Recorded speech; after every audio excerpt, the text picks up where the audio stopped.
시청자 여러분, 안녕하십니까?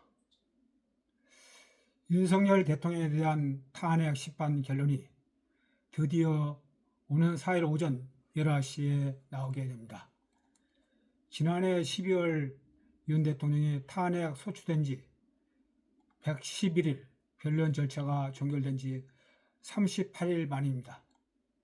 헌법재판소는 선고 기일에 대한 방송사 생중계와 일반인 방청도 허용하기로 했습니다. 지난 한 달여간 재판관들은 주말과 주요 사건 선고일을 제외하고 사실상 거의 매일 평일을 열었습니다. 그간 윤 대통령 파면 여부에 대한 평결 일정조차 잡지 못해 탄핵 심판 선고가 4월 초중순으로 미뤄지는 것은 아니냐, 그러한 관측이 나왔습니다. 심지어 문영배 재판관과 이미선 재판관이 퇴임하는 4월 18일까지도 결과가 나오지 않을 우려가 제기되기도 했습니다. 헌재 선고가 늦어진 이유가 탄핵 인용을 위한 헌법재판관 정족수 6명을 채우지 못했기 때문이라는 분석이 제기되어 왔습니다. 윤석열 대통령의 탄핵 심판 선고 기일을 오는 4일 오전 11시로 지정한 것과 관련해 국민의힘은 국민통합을 위한 공정한 판결을 헌재에 촉구했습니다.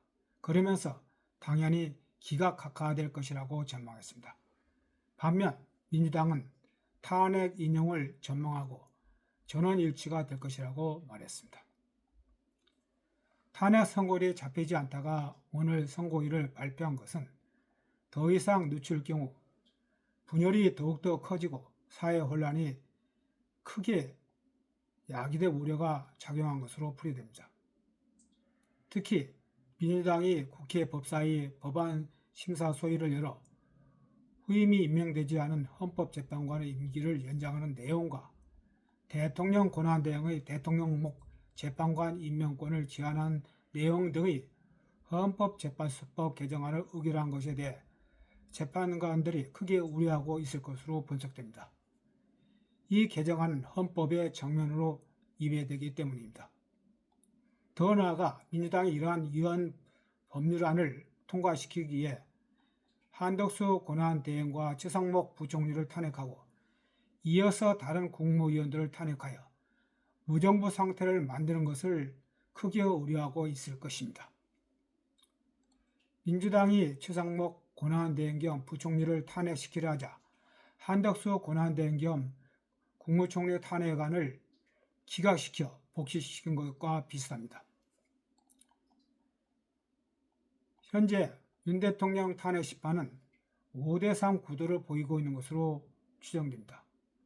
박찬대 민주당 원내대표가 천기 누설했다는 이야기가 있습니다. 박 원내대표는 진보 3명, 중도 2명, 보수 3명으로 재판관을 분류했습니다.